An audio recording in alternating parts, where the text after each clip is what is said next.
But obviously there's one place to start because it is the biggest game in the universe, as they incessantly tell us. I love those numbers about like 700 million viewers, 350 countries, and 3 planets watching. Okay, whatever. But it is big. Real Madrid and Barcelona. Real Madrid win. We've got Alex Kirkland with us. Alex, I'm just going to start with you. I know that it's our tendency in the media to be negative, but I also want to be positive here and start with that with Real Madrid because it's 14 games played this season, 12 wins, 2 draws. One of them was that Shakhtar Donetsk game in midweek where they left half the team out. The other one was the one where Benzema decided he was going to miss penalties against Osasuna again. This is pretty remarkable for a team that did not sign Kylian Mbappe, and I thought their game plan worked perfectly against Barcelona. I thought they were very, very impressive against Barcelona. It really felt to me like they kept Barca at arm's length in this game. And it felt like Madrid knew exactly what they were doing. They were solid in defense and they knew when to take their chances. When the opportunities came, boom, Benzema gets the first goal. Another chance, boom, Valverde gets the second.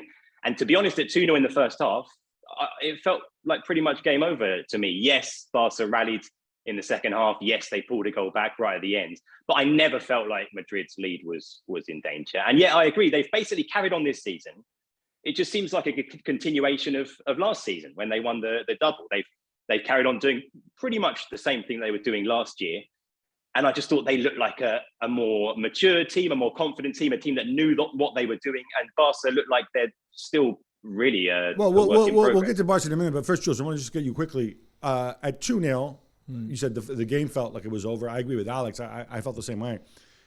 If we want to find fault with Madrid, should we find fault by suggesting that they let Barca back into the game a little bit? Yeah, maybe. We've always said that, don't we, that they control very well the moment when they're strong, the strong moments for them, and then the weaker moments, they usually ride that wave quite well.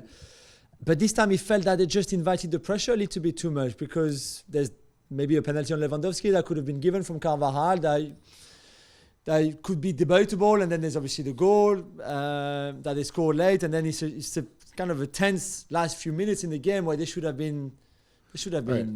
Well, you mentioned that we're going to talk about it more about some of the officiating decisions. Laporta not happy. We'll get into that later. But if I'm Xavi, can I tell myself, look, we weren't that bad. If Lewandowski takes his chance early on, it's a different story. If we don't give up the early goal, we always knew it was going to be tough. If I'm Xavi and I tell myself that, am I deluding myself? Because he didn't say that. He actually said the opposite. He said we need to do a lot better. I mean, the Lewandowski chance was the one. I think it was a slightly more difficult than maybe it looked initially. He was stretching. He was there at the far post. Still, though, it's Lewandowski. You'd expect him to score. And if he had, maybe things would have been different.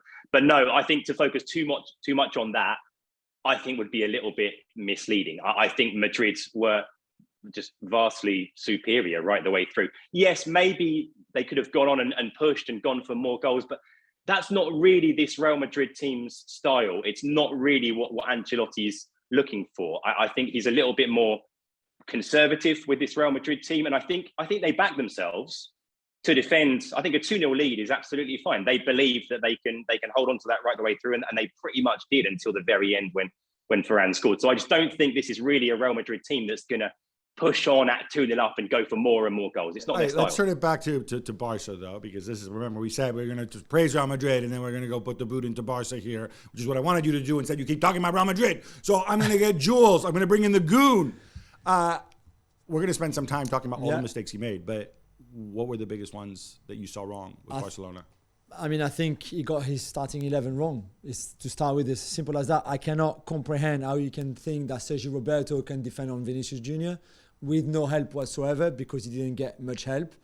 So what do? Move Koundé to right back and play De Jong as a centre back? I would even play Balde at right back, even if he's left-footed, because in possession, your full-backs, you don't use them anymore. It's all about your wingers, which, again, I don't understand either.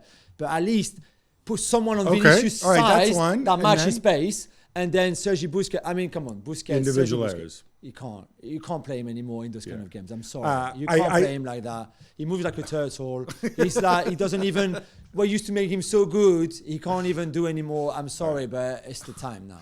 All right, I'm going to add to that. I need to see Ansu Fati sooner. He can't be the fourth guy off the bench. I agree too. Well, thank you very much for watching ESPN on YouTube. For more sports highlights and analysis, be sure to download the ESPN app. And for live streaming, premium content, and let's not forget as well, ESPN FC 7 days a week. Subscribe to ESPN Plus.